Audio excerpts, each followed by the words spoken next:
Good evening મિત્રો, કેમ છો બધા? મજામાં? ચાલો આપણે આપણી કથાને વધારીએ આગળ. લાસ્ટ લેક્ચરમાં આપણે મૂડી પર વ્યાજ અને ઉપાડ પર વ્યાજની ભૂલ સુધારણા નોંધ જોઈ હતી. ઉપાડ પર વ્યાજ થોડુંક રિવાઇઝ પણ કરી લઈએ, યાદ કરી લઈએ. મૂડી પરનું વ્યાજ એ ભાગીદારો માટે શું છે? આવક છે, અને પેઢી માટે ખર્ચ છે. ઉપાડ પરનું વ્યાજ એ ભાગીદારો માટે શું છે? ખર્ચ છે, અને પેઢી માટે આવક છે. બરાબર. આજે હવે આપણે આગળ વધીએ. 10મું કૌંસ. રઘુવીરની આખરની મૂડી કેટલી છે? તો કે 80,000 છે, જેમાં ચાલુ વર્ષના ઉપાડના રૂપિયા 12,500 તથા નફાના રૂપિયા 17,800 ની અસર આપેલ છે. શરૂઆતની મૂડી પર વાર્ષિક 6% લેખે વ્યાજ કેટલું થાય એ આપણે ગણવાનું છે. આપને હવે આપી છે શું? તો કે આખરની મૂડી આપી છે. વ્યાજ કઈ મૂડી ઉપર કીધું? શરૂઆતની મૂડી ઉપર. અને અમારી મૂડી પર વ્યાજ કઈ મૂડી ઉપર ગણાય? શરૂઆતની મૂડી ઉપર જ ગણવાનું. સમજાય? એ ખાસ યાદ રાખજો. મૂડી પરનું વ્યાજ હંમેશા કઈ મૂડી ઉપર ગણાય? તો કે શરૂઆતની મૂડી ઉપર ગણાય. તો અહીં એક સૂત્ર યાદ રાખી લો. શરૂઆતની મૂડી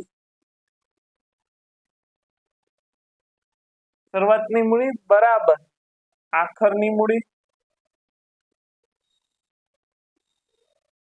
પ્લસ ઉપાડ માઇનસ નફો, એટલે તમને શરૂઆતની મૂડી મળી જાય. હવે તમને થોડુંક સમજાવું કેવી રીતે. જો આપણે ભાગીદારોના મૂડી ખાતા બનાવીએ, મૂડી ખાતું બરાબર, આ ઉધાર હોય, જમા હોય. શરૂઆતની મૂડી ક્યાં હોય? જમા બાજુ. આપણે એમ કહીએ ને, બાકી આગળ લાવ્યા. રેડી? અહીંયા સમજી? અને આપણે જોઈ છે આજ. રેડી? હવે નફો પણ કઈ બાજુ આવે? તો કે જમા બાજુ આવે. હવે ઉપાડ કઈ બાજુ આવે? તો કે ઉધાર બાજુ. ઉધાર બાજુ શું હોય? તો કે ઉપાડ હોય. અને બાકી આગળ લઈ ગયા પણ ક્યાં હોય?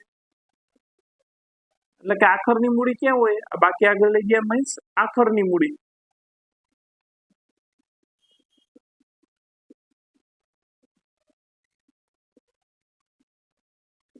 એની સમજાય? આખરની મૂડી છે આપણી પાસે, ઉપાડ છે. એમાંથી આ રકમ બાદ કરી દઈએ તો શું મળી જશે? શરૂઆતની મૂડી મળી જાય. હવે આનો જે સરવાળો આવે એ હું અહીં મૂકું.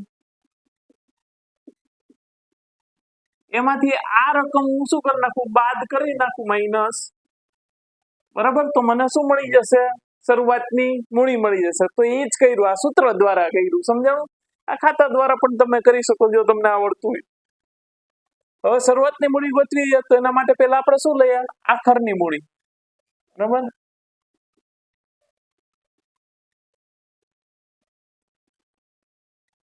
આખરની મૂડી કેટલી છે? તો કે 80,000 પ્લસ ઉપાડ.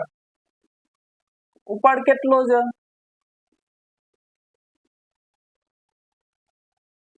કુલ કેટલા થયા? તો કે 92,500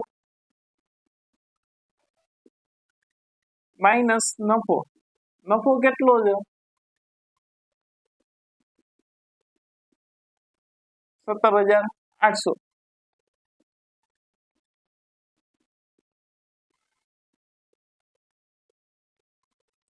$92,500 માંથી આપણે કાઢી નાખીએ.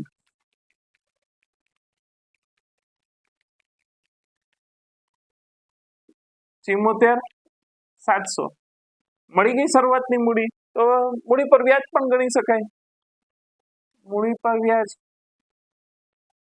74,700 કેટલા ટકા લેખે ગણવાનું? 6% લેખે. 44 કેટલું વ્યાજ થશે? 4,482. જો આ ખાતામાં કોષ્ટકમાં મૂકીને આપણે કરી શકીએ. ઉપાડ મારી પાસે કેટલો છે? તો કે 12,500 છે. હું અહીં 12,500 લખી નાખું.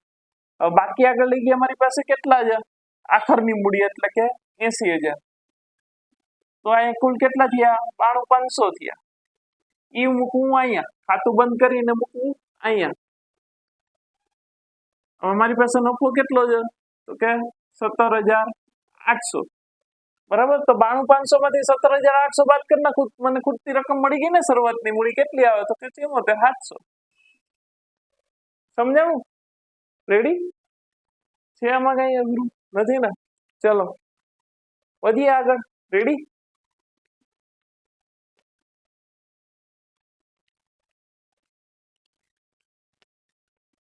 ચલો 11મું કહું.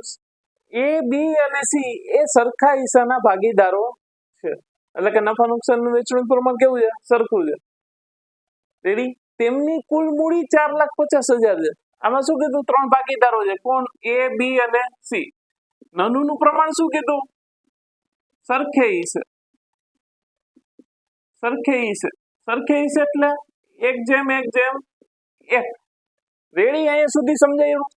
પેલા તો રકમ સમજવી પડે કે શું કહેવા માંગે છે, તો જ થાય. હવે તેમની મૂડીનું પ્રમાણ અહીં આપ્યું છે, બે આપ્યું છે. મૂડીનું પ્રમાણ અહીં આપ્યું છે ને નફા નુકસાનનું પ્રમાણ આપ્યું. નફા નુકસાનનું પ્રમાણ કેવું છે?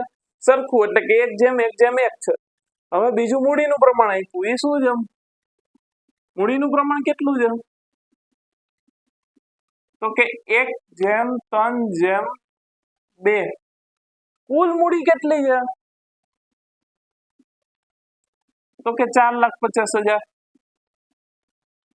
હવે પેઢી મૂડી પર વાર્ષિક 9% લેખે વ્યાજ ચૂકવે છે, તો ભાગીદાર સી ને મૂડીના વ્યાજ સહિત 73,500 મળ્યા છે. તો ભાગીદાર એ અને ભાગીદાર બી ને મૂડીના વ્યાજ સહિત કેટલા રૂપિયા મળે ને એ આપણે ગોતવાનું છે. સમજાણું? રેડી? તો પેલા તો આપણે મૂડી જોઈએ, તો મૂડી ઉપરનું વ્યાજ ગોતી શકશું, અને મૂડીના ઉપરના વ્યાજ ઉપરથી આપણે મૂડીના વ્યાજ સહિત મળતી રકમ શોધી શકીએ. સમજાણું? રેડી? કરીએ શરૂઆત.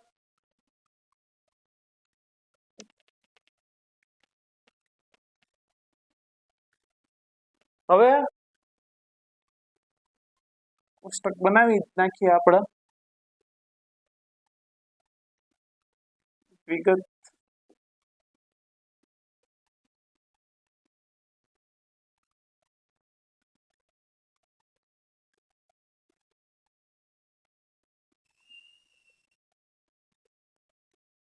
એ બી અને સી.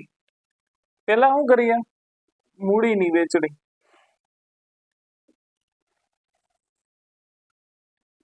કયા પ્રમાણમાં કરવાની છે? 1:3:2 ના પ્રમાણમાં કરવાની. કુલ મૂડી કેટલી છે? આના ભાગ પાડવાના 3.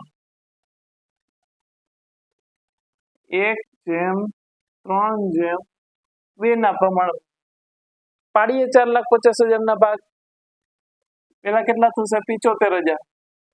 2,25,000. અને આ કેટલા થશે? 1,50,000. આ મૂડીની વેચણી કરી. સમજાણું? આ શું કર્યું? આપણે મૂડીની વેચણી કરી નાખી, કારણ કે કુલ મૂડી ઉપર વ્યાજ નથી ગણવાનું, આપણે ભાગીદારોની મૂડી ઉપર વ્યાજ ગણવાનું. હવે આના ઉપરથી આપણે મૂડીનું વ્યાજ ગણી શકીએ. સમજાણું? તો મૂડી પર 9% લેખે વ્યાજ કેટલું થશે? કરીએ હિસાબ.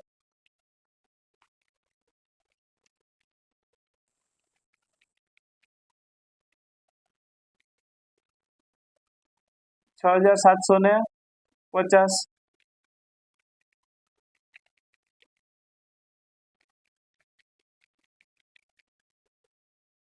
20,250.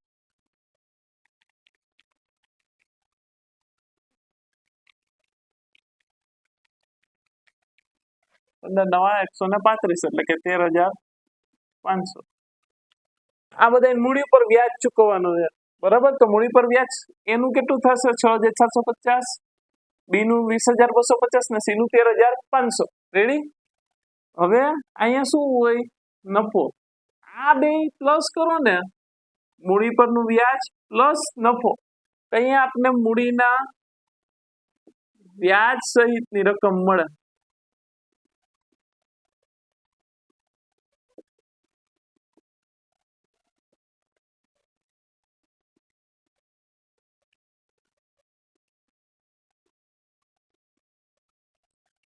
રેડી? અહીંયા સુધી. તો હવે આ ખૂટતી રકમ કેમ શોધવી? સમજાય?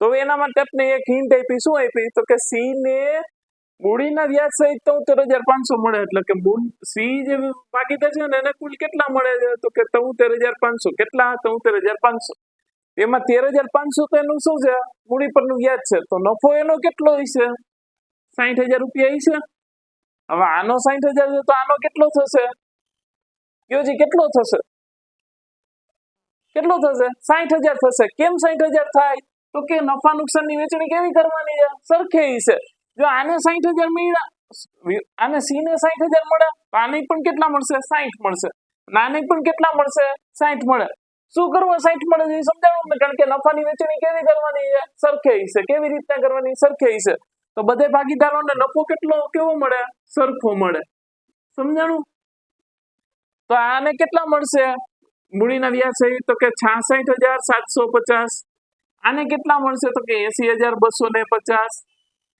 રેડી નફાની સમજાણું ને આમાં શું છે તો કે વિભાગ સી ને કુલ 73,500 મળે એમાં 13,500 છે એ શું છે મૂડી પરનું વ્યાજ છે તો બાકીની રકમ જે 60,000 વહી એ શું છે નફો છે અને એને 60,000 નફો મળ્યો તો એ બી ને પણ કેટલો નફો મળશે 60,000 જ મળશે સમજાય રેડી અહીંયા સુધી કઈ પ્રશ્ન છે નથી ને બરાબર વધીએ આપણે આગળ દાખલો જ પૂરો થઈ ગયો જે કીધું હતું તો મળી ગયું મૂડીના વ્યાજ સહિતની રકમ કીધી હતી મળી ગઈ ready thank you so much everyone અહીંયા આપણું પહેલું ચેપ્ટર કમ્પ્લીટ થઈ ગયું કારણ કે પહેલા ચેપ્ટરમાંથી 3 માર્કના જ ક્વેશ્ચન આવે છે રેડી તો આ ચેપ્ટરમાં આપણા મેન ઇમ્પોર્ટન્ટ બધા દાખલાઓ આવી ગયા છે રેડી આપણે જોઈએ નેક્સ્ટ લેક્ચરમાં આવે ન્યૂ ચેપ્ટર ચાલુ કરીએ thank you so much everyone મળીએ આપણે નેક્સ્ટ લેક્ચરમાં